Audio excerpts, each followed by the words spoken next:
Hello everyone, this is Rajeshwari, Assistant Professor, Department of English. In today's class, we are going to discuss a poem, Strange Fits of Passion Have I Known, written by William Wordsworth. Let's see about the poet. William Wordsworth, who was born in the year 1770, died in the year 1850. He was an English romantic poet. He continued his studies at Cambridge University. He married Mary Hutchinson. His most popular work is called Lyrical Ballads, which published in the year 1798. And this is actually a joint publication of William Wordsworth and Samuel Taylor Coleridge. In this particular work, Lyrical Ballads, we can see the work of arts of or the poems of both William Wordsworth and Samuel Taylor Coleridge. So it's a joint publication. Later, William Wordsworth became England's Poet Laureate in the year 1843, and he held this role until his death in 1850. Lucy Poems. Lucy Poems are actually a collection of or a series of 5 poems. These are the names of Lucy Poems. A slumber did my spirit seal. She dwelt among untrodden ways. Strange fits of passion have I known. 3 years she grew in sun and shower.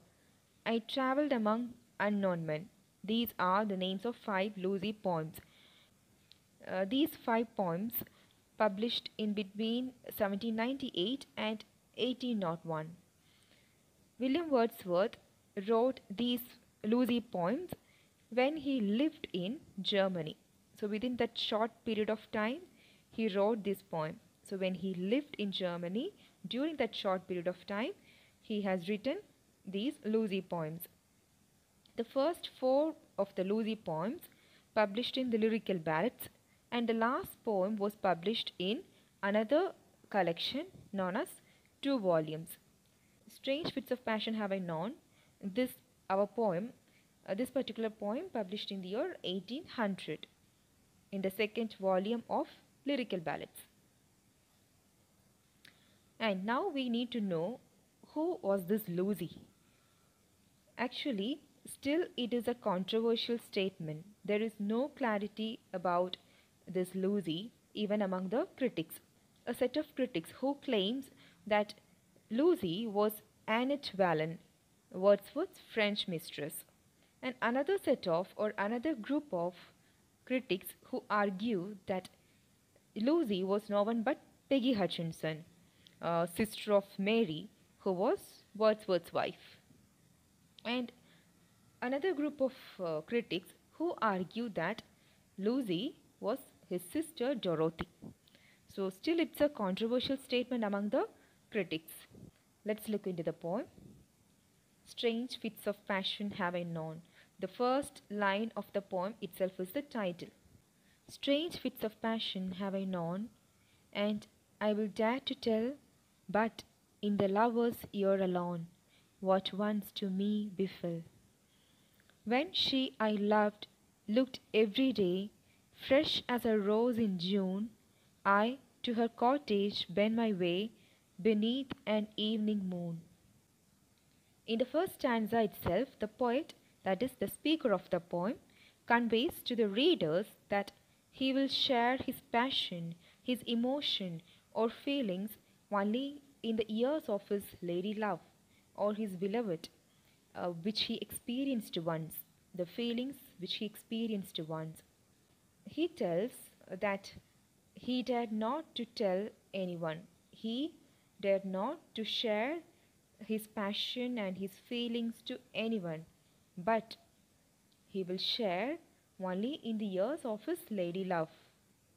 Here we can understand the poet's deepest feelings towards his lover, towards his lady love. He longs to get that presence, the presence of his beloved, or he is longing for the presence of his lady love.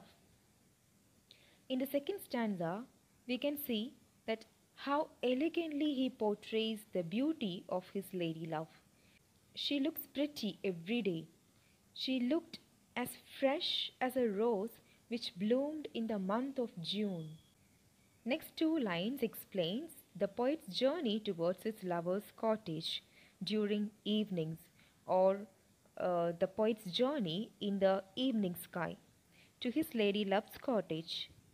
Here, the poet compares her beauty to a fresh rose which blooms in the month of June.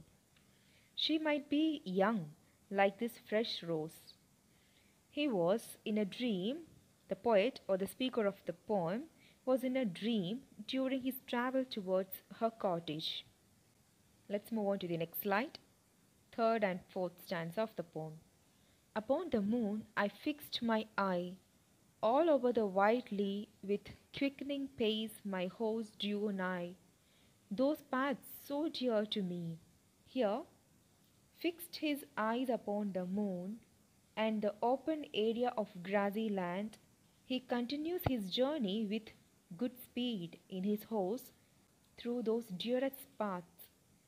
The paths towards her cottage is dearest to him.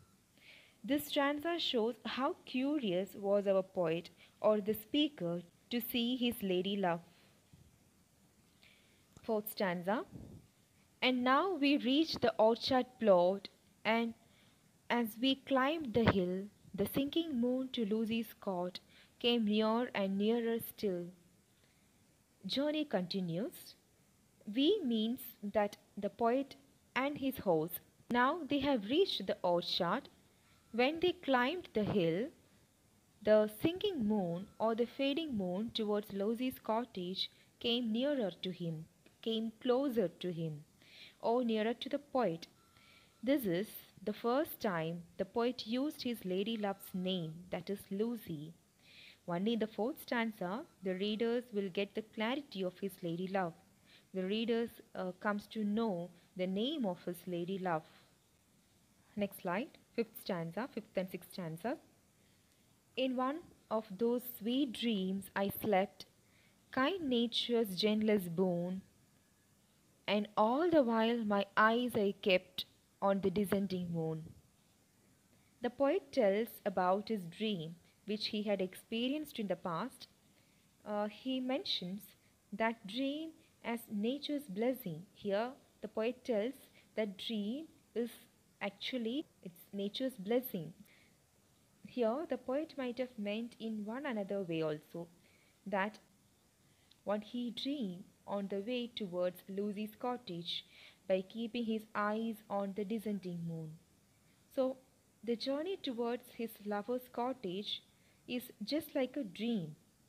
He feels that he himself travels in a dream. The feel of the descending moon and his emotions uh, to his lover altogether make him feel that he was in a dream. Sixth stanza. My horse moved on, hoof after hoof. He raced and never stopped, went down behind the cottage roof. At once the bright moon dropped. The journey continues in the next stanza as well.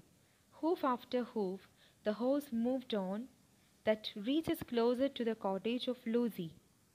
When he reached behind the roof of the cottage of Lucy, that bright moon dropped down, or disappeared, or vanished. Now we have come to the last stanza of the poem. What fond and wayward thoughts will slide into a lover's head? Oh mercy, to myself I cried, if Lucy should be dead. In the last stanza, the poet or the speaker of the poem admits that the mind of a lover will be overfilled with trivial thoughts or unnecessary thoughts, because when he sees that vanished moon, he starts worrying about the well being of his lady love. He worries that whether he loses his lover, if she died, what would be his life? How would be his life? This is actually a common nature in lovers, that if we have a close relation with anyone, we always have a fear of not to lose them, because we may not be able to bear the pain of losing them. Here, the dropped moon or the disappeared moon create the impact of losing the lover of our speaker. The descending moon creates a negative impact in the mind of our speaker. His concerns for the safety and well being of his beloved are well portrayed in the poem. The light of moon is directly connected with Lucy's life. So, the poem conveys a beautiful theme of close bonding between lovers and the joy of love, the feelings and emotions of a lover towards its pair, the depth or intensity of love that we can experience through this poem. Then the fear of losing lover or someone close to the heart, which we can clearly feel through this poem. So the poem completely filled with feelings and emotions of a lover about his lady love. So that's all today. Hope you all understood. Thank you.